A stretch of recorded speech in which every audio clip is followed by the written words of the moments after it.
The conversation around imposter syndrome is changing, and most of us are still using outdated information. Korn Ferry research recently revealed that early stage professionals, they experience imposter syndrome at a rate of about 33%. And it makes sense, right?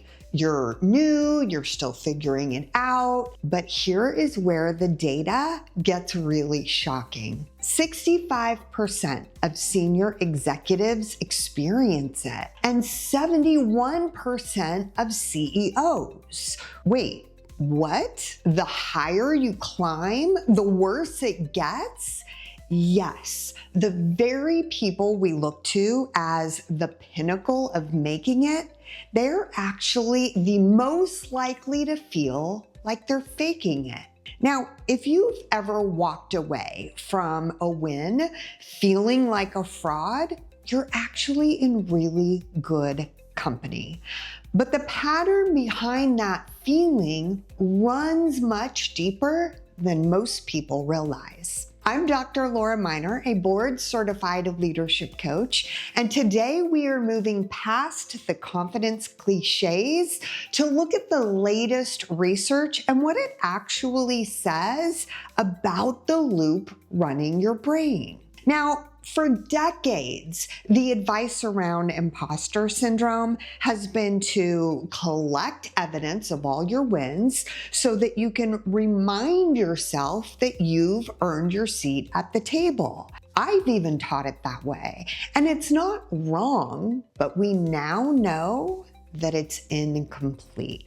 And we've got two new studies to help us understand why. The first was published earlier this year in the International Journal for Multidisciplinary Research, and it looked at what actually predicts these feelings.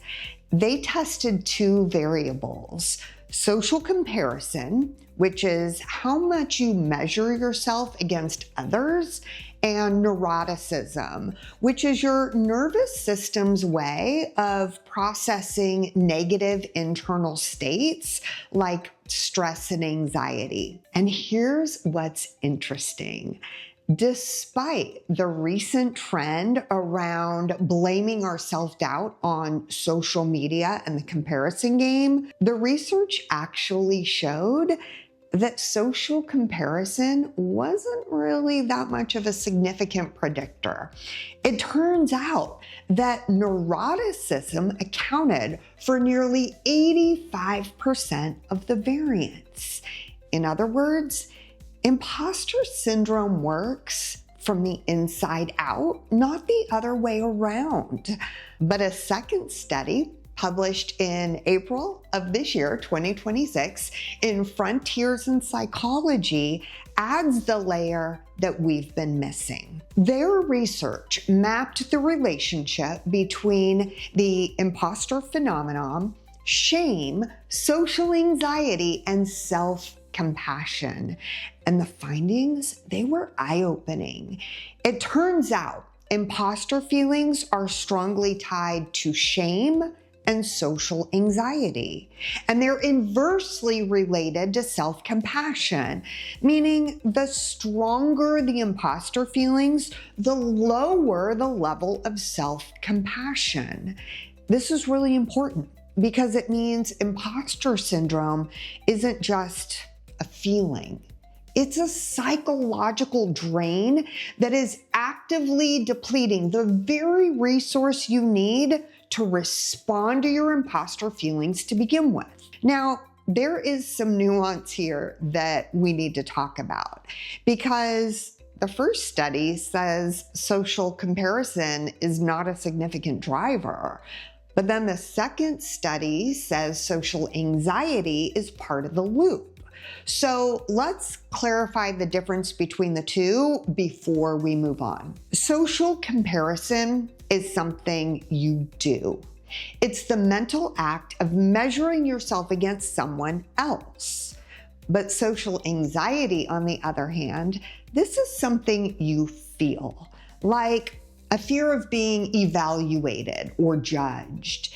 And you can be flooded with social anxiety in a room where you're not consciously comparing yourself to anyone at all, which is where the findings become really important. Because what both studies are pointing to is that the trigger isn't out there somewhere. It's in here. It's an internal experience of threat that then projects itself externally. Thankfully, Schoolhouse Rock taught us that knowledge is power. And now that we have these two studies, we can distinctly see the closed loop that keeps our imposter syndrome locked in place. So let's look at it. First, it starts with emotional reactivity, where that neuroticism factor kicks in and your nervous system picks up threat signals faster and more intensely than average. Second, that reactivity then triggers shame, the feeling that something is fundamentally inadequate about you. Shame, in turn, causes depleted self-compassion. The research showed us that when you start to feel like you're not enough, you lose access to the part of yourself that can respond with care. And that depleted self-compassion keeps your social anxiety levels elevated. So your body naturally responds with hypervigilance, and it actively looks for evidence that confirms the loop. And this feeds right back into the reactivity. It's a closed loop, and once it gets going, it runs on its own. This is why coaching someone to just be more confident is like telling someone caught in a riptide to just swim harder. It doesn't make any sense. Because when you're dealing with imposter syndrome, you aren't necessarily lacking confidence. You're being drained of resources. That is what this important research shows us.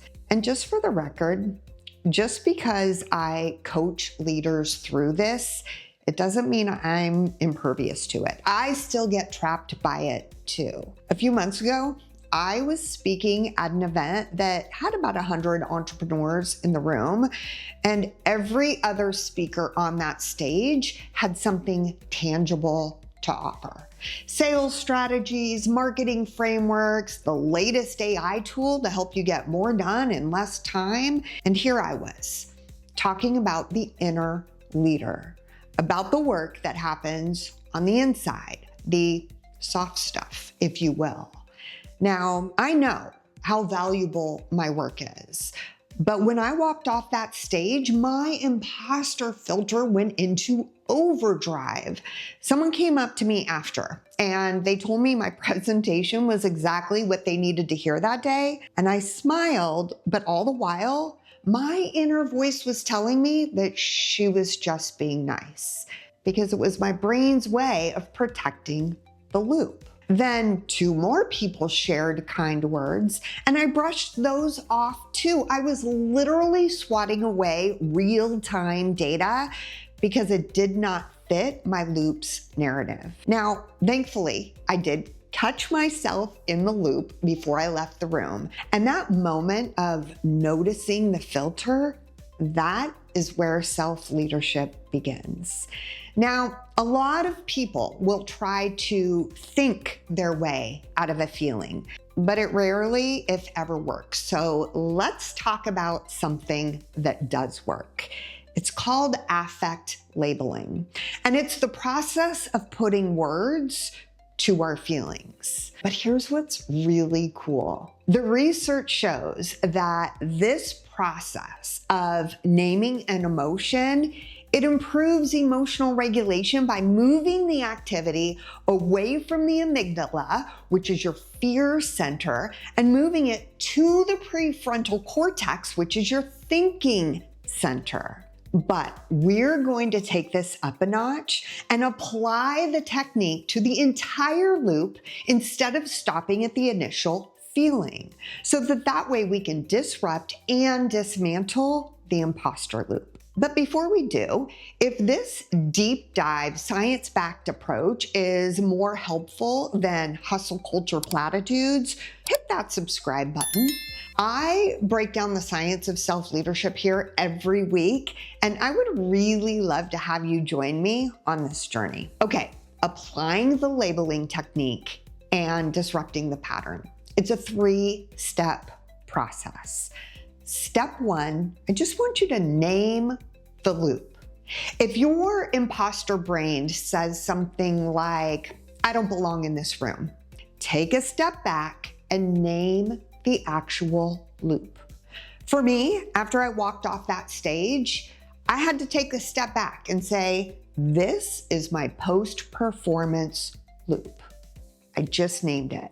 Notice it's not about analyzing it or even arguing with it. You're just simply naming it, because naming it creates distance between you and the story, which brings us to step 2, the movie screen. Right now, that loop is operating at the identity level. You feel it on the inside, and that's why it's so hard to ditch imposter feelings.